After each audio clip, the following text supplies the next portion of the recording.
Israel के खिलाफ Iran किसी भी वक्त बहुत बड़ा हमला कर सकता है। ऑपरेशन ट्रू प्रॉमिस के तहत इस बार इजराइल कितनी मिसाइल फायर करने वाला है, इसका इशारा तो ईरान के राष्ट्रपति ने ही दे दिया है। मसूद पजेश्कियन ने कहा है कि ईरान अब खामोश नहीं बैठेगा और इजराइल बहुत ज्यादा पछताएगा। ईरान और इजराइल के बीच अगले चंद घंटे बहुत अहम माने जा रहे हैं।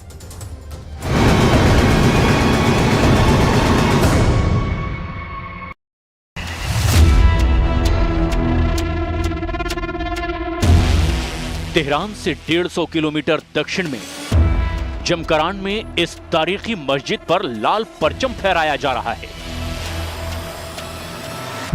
कुम शहर के पास बनी ये मस्जिद कम से कम 1000 साल पुरानी बताई जा रही है। यहां इस लाल झंडे को फहराए जाने का मतलब ना सिर्फ अफसोस की निशानी है, बल्कि बदला लेने का बहुत बड़ा सिग्नल भी है।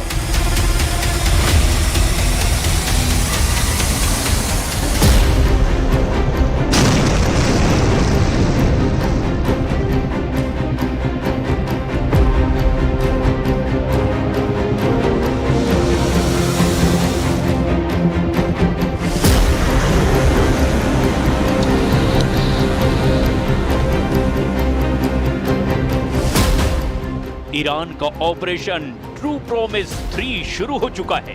ईरान पर इजराइल के हमले के बाद अब तेल अवीव से लेकर हाइफा और अशकेलॉन से लेकर के नेवातिम तक इन मिसाइलों का खौफ है, क्योंकि ईरान ने बदले का वायदा किया है। ईरान के सर्वोच्च नेता अली खामनेई का ऑर्डर है, अब इजराइल बचेगा नहीं, अब 100% बदला लेगा ईरान।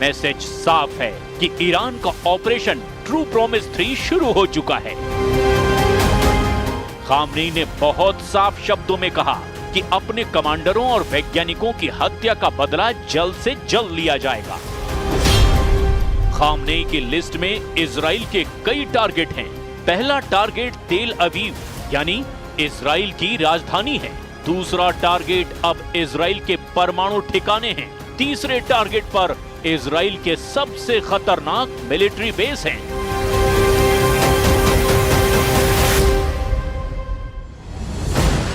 ईरान के टारगेट पर इस वक्त इजराइल के कम से कम 25 ठिकाने हैं। इनमें परमाणु अड्डे भी हैं, इनमें मिलिट्री बेस भी है और ऐसे टारगेट्स पर ईरान की मिसाइल लॉन्च होने को तैयार है।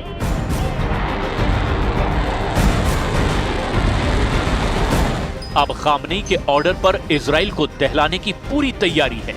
ईरान की हर वो मिसाइल जिसकी रेंज 1500 के आसपास है, वो इजराइल पर हमले के लिए बिल्कुल तैयार कर दी गई है। ईरान की मिसाइल खुर्रम शहर, रेंज 2000 किलोमीटर से ज्यादा। ईरान की फतह हाइपरसोनिक मिसाइल, रेंज करीब 1500 किलोमीटर। ईरान की Shahab 3 ballistic missile, range 2000 kilometre. Iran की Sejjil ballistic missile, range 2000 kilometre. ऐसी ही ईरान के पास 8 तरह की मिसाइल हैं जो इजराइल के एक-एक इंच को कवर करती है। ईरान अपनी अंडरग्राउंड मिसाइल सिटी दिखा चुका है, जहां 10, 20, 100 नहीं, हजारों मिसाइलें हमेशा फायर करने के लिए तैयार रखी गई हैं। इन मिसाइलों में ईरान की इमाद मिसाइल भी है, सेजिल मिसाइल है, खैबर केशन, हज कासिम जैसी बहुत ही खतरनाक मिसाइल भी शामिल है। ऐसी कई मिसाइल हैं जो ईरान इजराइल पर पहले 2 बार फायर कर चुका है। इस बार ईरान के ऑपरेशन ट्रू प्रॉमिस में अगर बैलिस्टिक मिसाइल इस्तेमाल हुई तो यही जखीरा इस्तेमाल किया जाएगा। इनके टारगेट पर इजराइल के कई अड्डे होंगे जिन्हें ईरान जलाकर राख कर देना चाहेगा।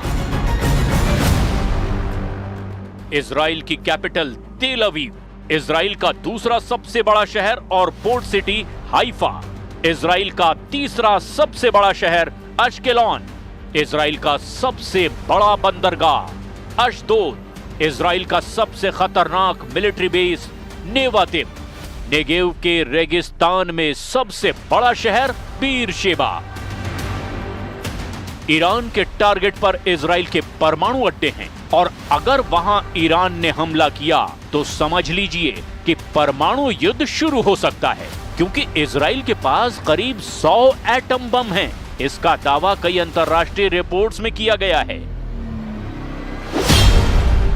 ईरान के परमाणु ठिकानों पर सबसे बड़ा टारगेट नेगेव में इजराइल का न्यूक्लियर रिसर्च सेंटर इमोना हो सकता है।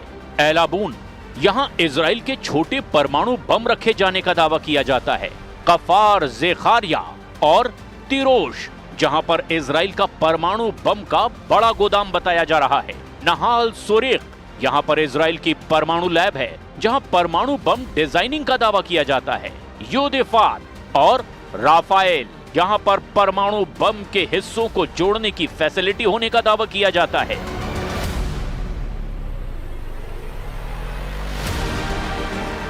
इस बार ईरान की मिलिट्री लीडरशिप को खत्म किया गया है। ईरान को मैसेज साफ है, इसका बदला बहुत खतरनाक होगा।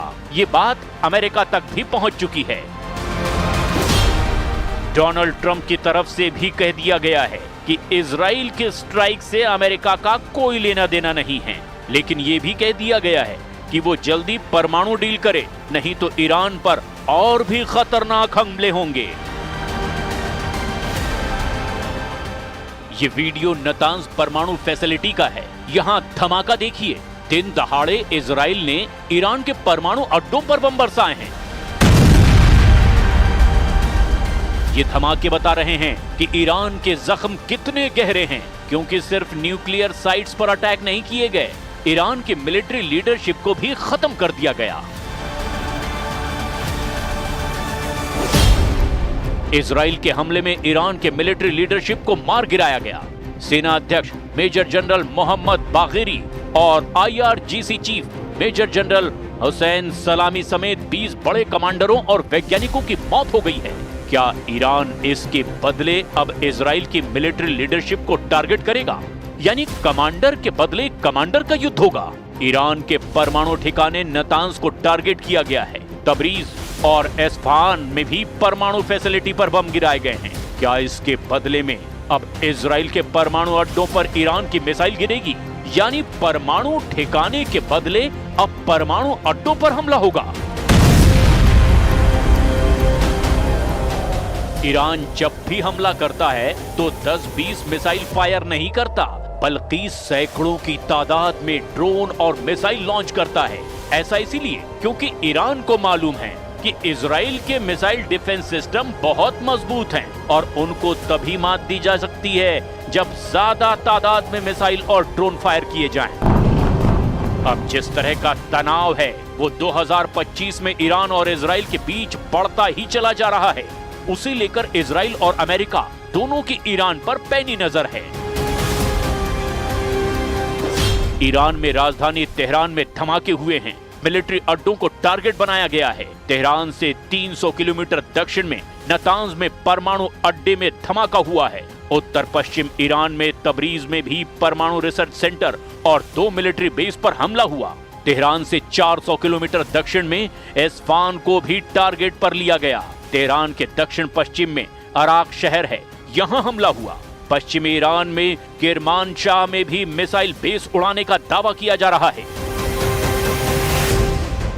इन सब हमलों के बावजूद, जिसमें परमाणु ठिकाने भी शामिल हैं, IAEA यानी कि अंतर्राष्ट्रीय परमाणु ऊर्जा एजेंसी का दावा है कि कहीं भी रेडिएशन का स्तर बढ़ा नहीं है। इसका मतलब बिल्कुल साफ है कि ईरान के परमाणु अड्डों को इजराइल की बमबारी से कोई नुकसान अब तक नहीं पहुंचा। At present, the competent Iranian authorities have confirmed that the Natanz enrichment site has been impacted and that there are no elevated radiation levels. They have also reported that at present the Esfahan and Fordow sites have not been impacted.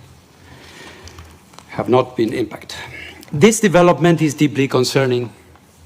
I have repeatedly stated that nuclear facilities must never be attacked, regardless of the context or circumstances, as it could harm both people and the environment. Iran बता चुका है कि उसके हथियार गोदाम में जितनी missile हैं, वो सब इजराइल का एक एक इंच कवर करती हैं। इजराइल की चुनौती को ईरान ने 2 बार मुंहतोड़ टक्कर दी है। 13 अप्रैल 2024 को ईरान ने इजराइल पर अटैक किया था। तब 300 ड्रोन और मिसाइल से हमला किया। इस तरह ईरान ने सीरिया में अपने दूतावास पर हुए हमले का बदला लिया था। इसके बाद 1 अक्टूबर 2024 को ईरान ने हिजबुल्लाह चीफ हसन नसरल्लाह की मौत का बदला लिया, जब उसने 200 बैलिस्टिक मिसाइल इजराइल पर दाग दी थी। लेकिन 13 जून को ईरान पर हुए हमलों ने अब ईरान के सभी मिसाइल वाले दबदबे को खत्म कर दिया है।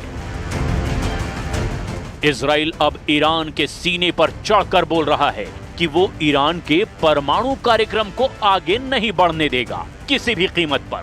और ऐसे में अब सबको इंतजार है कि क्या ईरान की जवाबी स्ट्राइक होगी, और अगर होगी तो उसके बाद इजराइल क्या करेगा, क्योंकि अब यह हमला सबसे बड़े युद्ध की तरफ बढ़ता हुआ दिखाई दे रहा है।